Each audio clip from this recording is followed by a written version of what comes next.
सास की जादुई शक्ति। कौशल्या ने एक रात सपना देखा।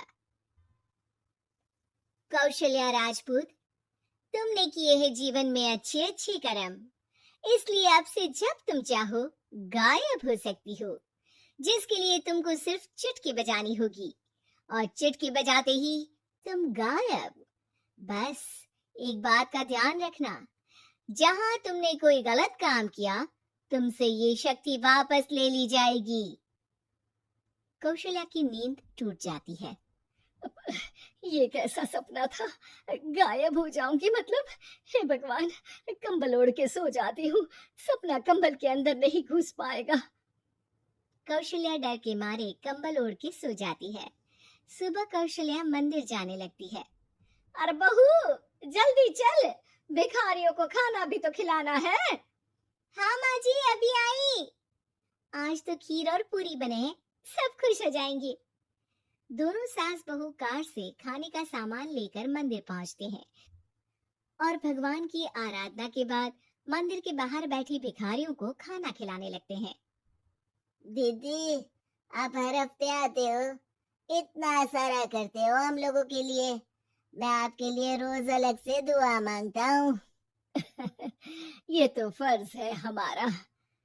दीदी, थोड़ी पैसों की मदद हो जाती तो अच्छा होता।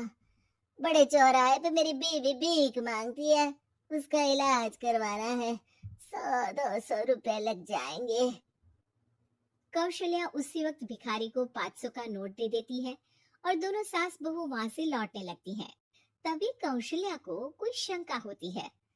अब बहू रुक, तो मैं भी आई। कौशल्या वापस वहीं जाती है तो देखती है कि भिखारी वहां है ही नहीं। कौशल्या को रात का सपना याद आता है। वो चुटकी बजा के गायब हो जाती है और सीधे भिखारी के पास पहुंचती है, पर भिखारी को वो दिखाई नहीं देती। कौशल्या देखती है कि भिखारी उन पैसों से शराब खरीद रहा है और कौशल्या उसे वहीं एक चाटा मारती है। अरे कौन है बे? एक और चाटा पड़ता है। अरे कौन है? कौन है? हिम्मत है तो सामने आओ। भिखारी को झूठ बोलने पर तड़ातड़ चाटे पड़ते हैं। वो वहां से भाग खड़ा होता है। कौशल्या चुटकी बजा के वापस बहू के पास आ जाती है और मन ही मन सोचती है, ऐसे तो मैं कितने गलत काम रोक सकती हूँ, कितनी ताकतवर हूँ मैं, किसी को पता भी नहीं चलेगा। सासू माँ, आप क्या सोच रही हो? अब कुछ नहीं, कुछ भी तो नहीं। ठीक है, मुझे ना थोड़े पैसों की जरूरत थी। मेरे कजिन भाई है ना, उनकी तबीयत थोड़ी इधर उधर हो रही है।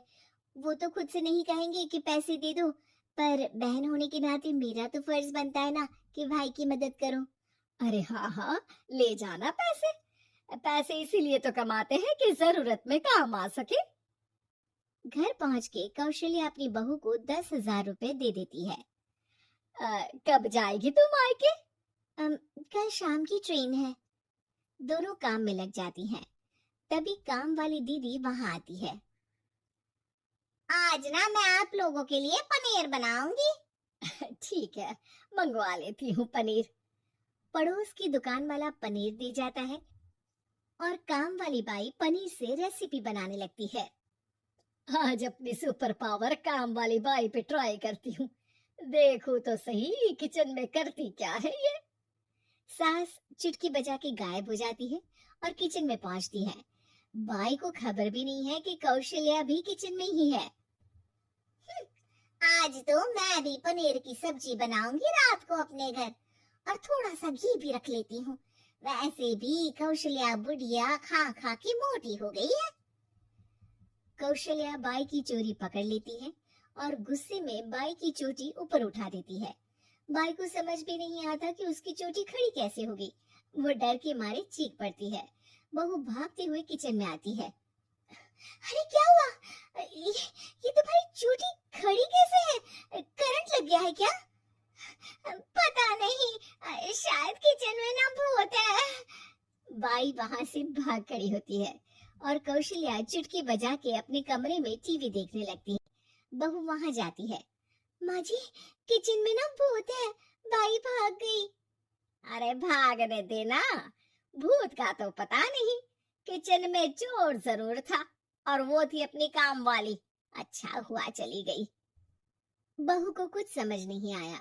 उसने किचन में जो देखा उसके सदमे में जो थी वो अभी तक। अगले दिन बहू अपने मायके के लिए निकल जाती है। कहीं भिखारी और काम वाली की तरह बहू भी तो मुझे धोखा नहीं दे रही। अरे कहीं वो पैसे ले जाके शॉपिंग तो नहीं करने वाली ना। अभी पता लगाती हूँ मुझसे कुछ छिपा है भला। जैसे भगवान सब देख रहा है वैसे ही मैं भी सब देख रही हूँ। सास को अपनी शक्ति पर घमंड आ गया था।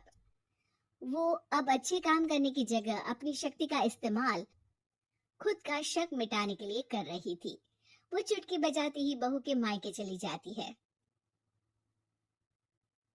भैया, आपने बताया क्यों नहीं कि इतनी तबीयत खराब है? अरे तेरी सास बूढ़ी हो गई है, इतना भला काम करती है, उनकी मदद कौन करता है? यहाँ तो और भी लोग हैं ना। भैया मेरे पास कुछ पैसे हैं, आप दूसरे डॉक्टर को दिखा दीजिए ना। अरे मुझे लगता है कि मेरा टाइम आ गया है, मुझे जाना होगा। कमरे में भाई की आत्मा को लेने यमदूत आ चुके थे। कौशल्या भले ही किसी को नहीं दिख रही थी, पर यमदूत ने उसे देख लिया। यही आत्मा है शायद, परछाई दिख रही है, पहले ही तैयार खड़ी है। अरे आप कौन हो? यमराज का नाम सुना है? हैं? आप यमराज हो क्या? नहीं, हम उनके यहाँ जॉब करते हैं, आत्मा उठा के ले जाते हैं डिलीवरी वाले। चलो अब तुम्हारा टाइम पूरा हो गया। अरे आप शायद ना वो बिस्तर पर पड़े आदमी की आत्मा को लेने आए हो। मैं तो बस यहाँ देखने आई थी कि मेरी बहू कहीं मुझसे पैसे लेकर शॉपिंग करने तो नहीं चली गई ना। मतलब तुम्हारे पास शक्ति है गायब होने वाली? हाँ, तुम ऐसे तुच्छ काम में उपयोग कर रही हो ऐसी दिव्य शक्ति का। अब तो तुमको ही लेके जाऊंगा। अरे नहीं, कल मुझे किटी पार्टी में भी तो जाना है। अब नरक में ही करना किटी पार्टी। नहीं नहीं नहीं। 3 बार नहीं क्यों बोल रही हो? टीवी सीरियल चल रहा है क्या एकता कपूर का? अरे प्लीज मुझे जाने दो। आप तो उस बीमार आदमी की आत्मा को लेने आए थे ना। गलत डिलीवरी करोगे तो यमराज डांटेगा ना। बात तो सही कर रही हो, पर हमको उस पे दया आ गई। अभी उसकी उम्र ही क्या है, पर कुछ तो लेके जाना पड़ेगा ना। एक काम करो, अपनी शक्ति दे दो, गायब होने वाली। हैं? अरे क्यों? तुम पृथ्वी लोक का भ्रष्टाचार रोक सकती थी, चोरी रोक सकती थी, अरे कोरोना रोक सकती थी, पर तुमने अपनी बहू की जासूसी करना शुरू कर दिया। अरे लेकिन किंतु परंतु। यमदूत सास की शक्ति लेके वापस चले जाते हैं।